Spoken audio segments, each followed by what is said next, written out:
Hey y'all, long time no see. I have been MIA for a while, but we are back and we'll see how long this lasts.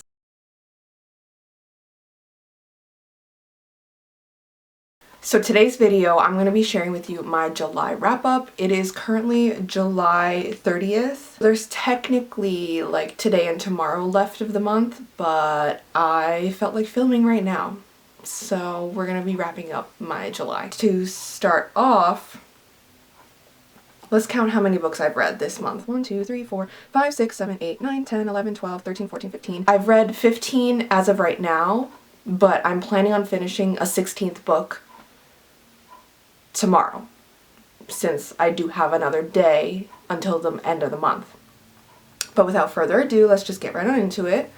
The first book that I read this month was called Women Don't Owe You Pretty by Florence Given. This was a nonfiction book about feminism and the plight of womanhood, and it was very informative. I think that if you are just getting into feminism and learning about societal pressures and a little bit about the patriarchy and the struggles that women face, this is a very good introductory book for you to read. It has beautiful graphics in it because the author, Florence Given, is, I believe she's a graphic design artist. That's like her media of choice. So, with that being said, it was, in my opinion, very well written, and it had beautiful graphics, and I really recommend. It's short, it's sweet, and it packs a punch, honestly. So if you're looking for an introductory nonfiction into feminism, I highly recommend this book. And I gave that one 4 stars, I believe. Just putting that out there. Next, though, I read Legends and Lattes by Travis Baldree. This is everybody's like favorite cozy fantasy book, and I have to admit I was a little skeptical going into it because I was like, what? Am I gonna like it? Is it as good as it's hyped up to be? And I just have to say, yes, it is. I totally fell into the hype with this. If you want like a cute, cozy, warm time, then I highly recommend you read this book. I rated it 5 stars, and I just really loved the characters as well as the world building, and it was very atmospheric. So I highly recommend this book. Alrighty, so if the angle changed at all, sorry, my battery was dying. So we'll do that. Perfect. The next book that I read was this graphic novel called Other Ever Afters, New Queer Fairy Tales by Melanie Gilman. This was just a short graphic novel. It was less than 300 pages. It was around 230 pages, and it had a couple different fairy tales that were like fairy tales that I had never heard of, but fairy tales nonetheless that centered around queer stories. And I enjoyed it. I thought that they were interesting enough to keep me reading, but I'm gonna be honest, this graphic novel was not my favorite. The actual illustrations in this graphic novel were not my preferred like style, I guess.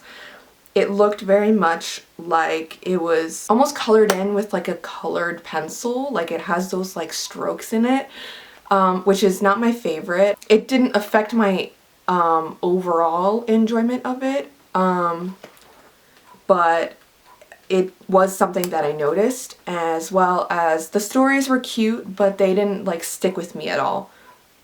So take that with a grain of salt. I gave this a 3 out of 5. It was fun, but I don't know how adamantly I will be recommending it. It's not like at the top of my list of graphic novels that I've read so far. The next book that I read is actually a graphic novel that has my kind of like illustrations, and this is Sorceline by Sylvia Doye. I don't know how you pronounce that last name. But this was a very promising graphic novel. It has such beautiful illustrations, like the colors are gorgeous. I don't know if you can even see that. Anyways, I have to be honest, this fell really flat for me. The plot was just very disjointed, and it felt like there were pages missing in the dialogue, which is really weird. Like, there would be something happening on page and you'd be like, oh, okay, what are they gonna do next? And then it would just jump straight to their conclusion of what is happening in like the mystery. I don't know if I said this is actually like a mystery fantasy kind of story.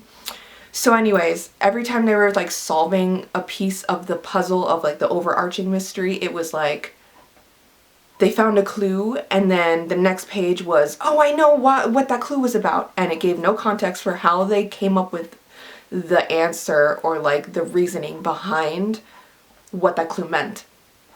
So it was very disjointed in my opinion, as well as there was like 4 different plots going on, like that just kind of sprung up out of nowhere. Like there was one overarching plot and then little subplots. And the subplots just kind of like appeared on page. And I was like, since when were we trying to solve that mystery? Like, I don't understand. So ultimately, I was very disappointed by this one. It's a short graphic novel, as you can see, so I got through it very quickly. But ultimately, I gave this like 2 stars. Yikes. The next book that I read was Finley Donovan Jumps the Gun. I'm pulling up my Goodreads on my phone. This book I read on audiobook, and I'm going to be honest, it was not my favorite. I feel like this has been the trend for this series for a couple people that I've seen on YouTube talking about it, at least. That the first book was like 5 stars, oh my gosh, I love this. The second book, 4 stars, oh my gosh, I'm still interested. Third book, 3 stars, am I gonna continue? Question mark. Possibly not. And that is exactly the same thing that happened to me. I loved the first book, gave it 5 stars. Second book, gave it 4 stars. I was like, yeah, this is good. Like, I'm gonna keep going with the series. Third book, what? Like, what? I just didn't really like the way that the plot went. It was interesting. It kept me engaged. I'll say that. But ultimately, it's not what I had in mind. And I feel like the romance, like, plot that is happening kind of took over the whole actual plot, if that makes sense. Like, it was just the main focus of the book. And I was like, I'm not really here for the romance. I'm here for the hijinks. You know what I mean? So I gave it 3 stars and I'm debating on continuing. I'll probably just check out the audiobook from my library and see how it goes, like whenever it comes out. But ultimately, that's just my feelings towards it. The next book I read was another graphic novel. I read a ton of graphic novels this month because I just had the time to. So this one is called The Moth Keeper by Katie O'Neill. If you know this author, you know that they wrote, what's it called? The Tea Dragon Society books. Those books, the cutest books ever. I've only read the first one out of the 3 that are out, but I loved it, and I've heard that the other 2 are just as good as the first one. So anyways, I picked up this book, The Moth Keeper, to see, like, do I still love this author's writing? Like, do they have something, not comparable, but like something else that I would enjoy? And I thought it was a fun time. The Moth Keeper was about this main character who lives in a world where there's like a town that is shrouded in night all the time, and they have to take care of these moths in order to survive. Like, the moths give them protection as well as like helps with the crops and stuff like that. Like, I don't know. Anyways, so the main character decides to become the moth keeper, the keeper of the moths, whatever you want to call it, that takes care of the moths. And they are basically like in training. And a lot of the book was just them like on their own out in, I want to call it like the desert almost, just like taking care of these moths and being kind of like alone and sad. So I didn't really vibe with that. Ultimately, the book was, it had a cute ending, so I gave it 3 stars, but it wasn't my favorite. And I know that this book has like a 4.12 on Goodreads, so it's like loved by people. It doesn't have a ton of ratings though, but do with that information what you will. I would recommend this if you're looking for more content from Katie O'Neill. I think it's like a really compelling story once you get to the end, but the journey to get there, I'm just not sure I personally enjoyed it as much as I wanted to. Okay, don't hate me. Next is, I feel like everybody's reading this, but Happy Place by Emily Henry. This book was like a chonker. Do you see how like big it is? Like this is the size of my head. It's like bigger than my head. Anyways, I was very hesitant going into this book because I know a lot of people said that if you liked People We Meet on Vacation, then you will really like this book. And that was my least favorite of Emily Henry's books. So I was like, oh my god, not that I hated it, but I was just like, oh my god, am I not gonna find another 5-star from Emily Henry? I hate to say it, but this was not a 5-star. This was a 4-star for me, so I did still really love it. My problems with this and reason why it wasn't like a 5-star is that very early on into the story, I didn't feel the characters like the main couple's chemistry because they alternated throughout the book, present day and then like the past. So the past was following their relationship and like the beginning stages and whatever. And so the beginning, I was like, I like don't really understand why they love each other, like why they got together, and like I don't feel the butterflies that the main character is feeling for this person. But as I got further into the book, I grew more attached to the characters. It just took a little while for me to really like the characters as much as I did end up liking them. So, like I said, after a while, I got more attached, and then I started really feeling their love for each other. So it worked out in the end. I got a 4-star out of the book, but it was just the beginning. The beginning was rough for me. I feel like if I were to reread this though, then I would give it a 5-star because I know the dynamic between them and I know like the chemistry that they have. So I feel like rereading, especially the beginning part of this, I will buy more into the romance and I'll feel that like love that they're feeling. So I feel like it'll work better on a reread. But that's just my opinion. For context, my ranking of Emily Henry's books as of right now, as of reading Happy Place, Book Lovers is number 1, then it's Beach Read, then it's Happy Place, and then it's People We Meet on Vacation. I'm sorry, but People We Meet on Vacation is my least favorite. I still gave it like 4 stars, but I didn't love it as much as I absolutely like wholeheartedly love Book Lovers. Book Lovers is like my bread and butter. I'm thinking of rereading it, honestly. I got rudely interrupted by my camera, but I finished talking about Happy Place, so we're just gonna go into the next book. The next book I read is called Wonder, but it's not the book that was turned into a movie called Wonder. This was a graphic novel that I read by Beatrice Blue, and this was like her autobiography, memoir, slash like nonfiction book just about her process of creating art, because she is an artist and she works with a couple different mediums. So I thought that this was going to be more so about her life, but it was more so about her craft. I enjoyed it. It was a fun time, and her illustrations and drawings and like creations that she made were really beautiful. I really have to give her credit for that. She's an amazing artist.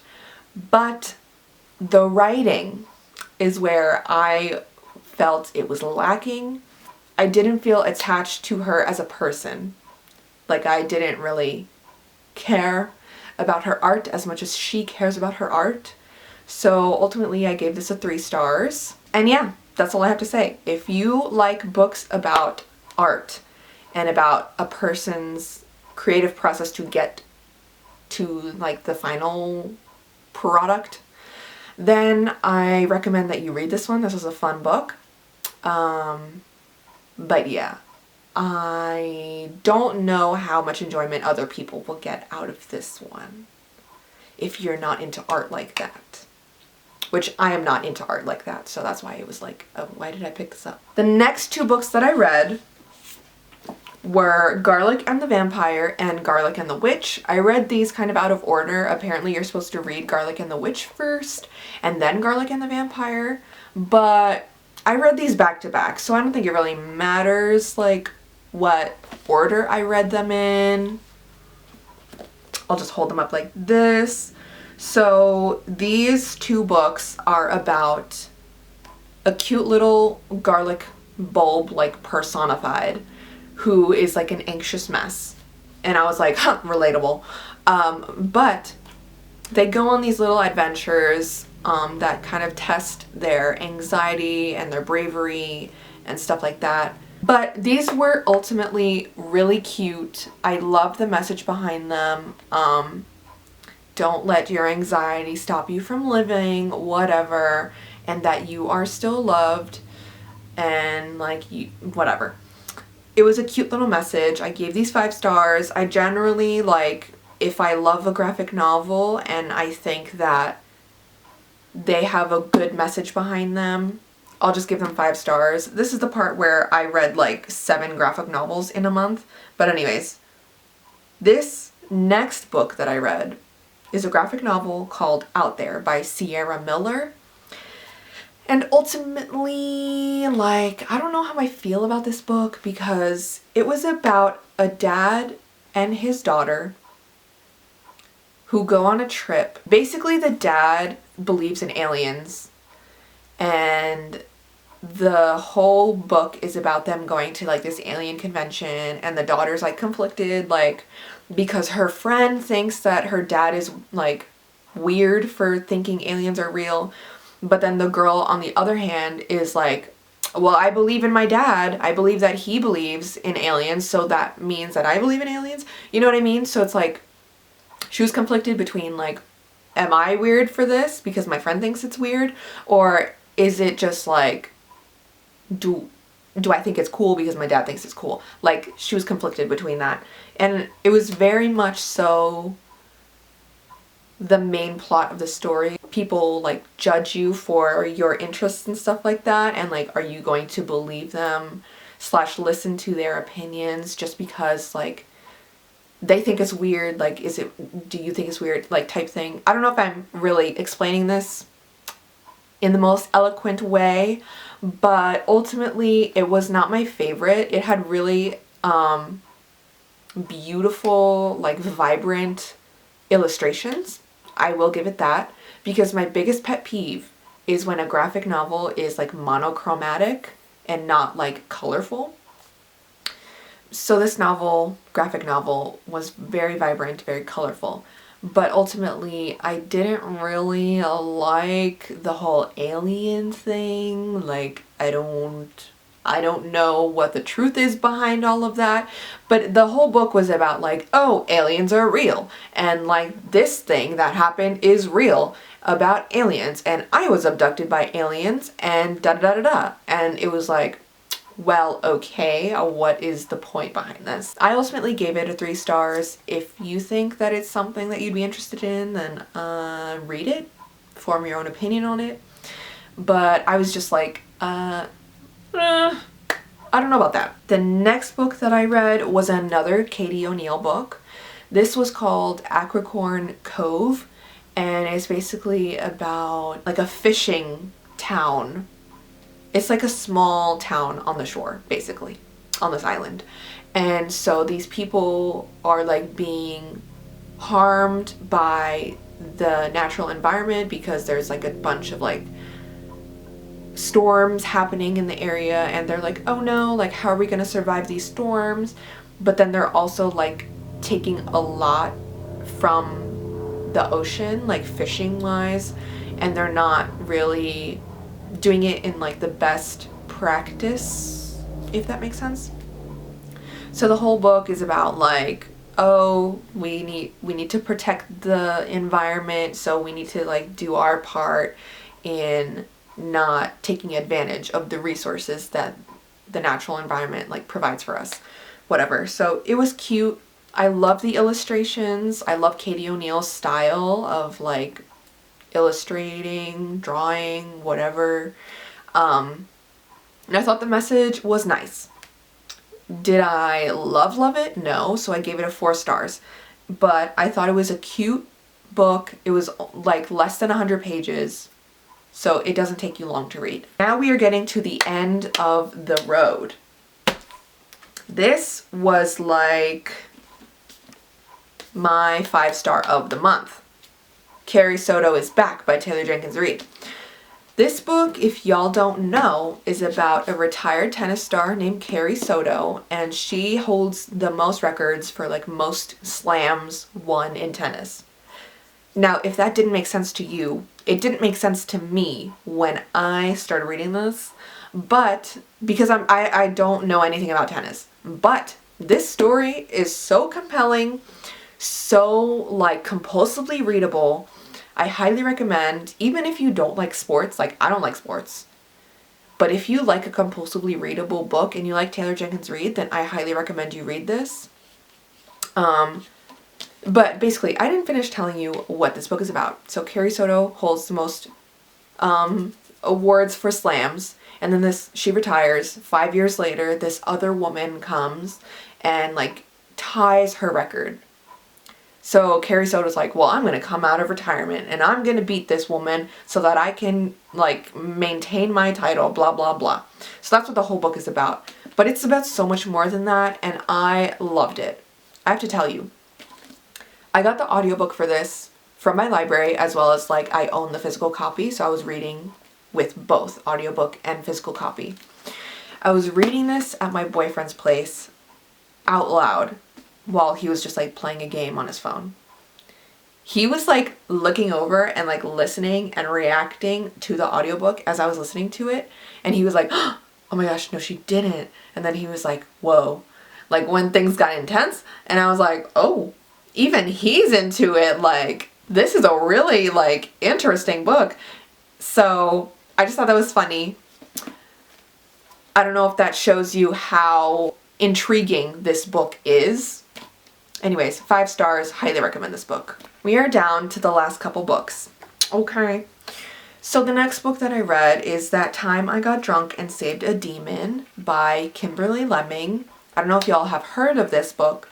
It's a short book. It's like 200 pages long. I listened to it via audiobook, and it's been like all over TikTok, right? Because it's like a fantasy, cozy, adventure, romance, whatever, with this human and a demon who turns into a dragon. This book was so much fun. I have to admit, I did not have high expectations going into it, but I loved it. I thought that the plot was enough to keep me intrigued, as well as the smut was like, and the romance that was going on between them. I was like, oh my god, I love them. So that is all to say I gave it 5 stars. It was a quick read. I read it in like 3 hours because the audiobook is like 7 hours long and I read it on like 2 times speed, so it took me like 3 hours.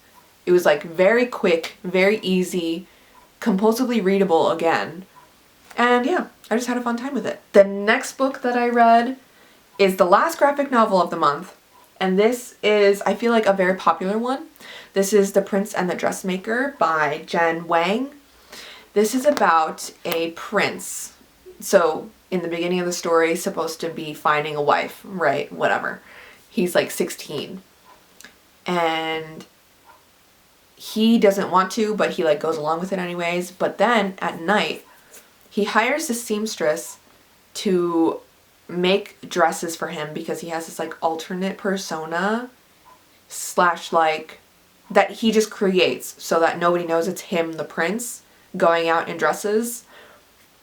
So he creates this alternate persona to be able to go out at night in dresses and feel like his actual self, like be himself in these dresses. And it's like the cutest book ever.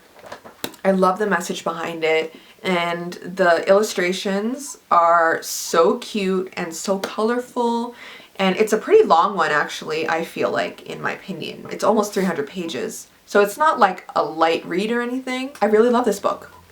I gave it 5 stars, I believe, or 4 stars. I don't remember. Maybe it was 4.5.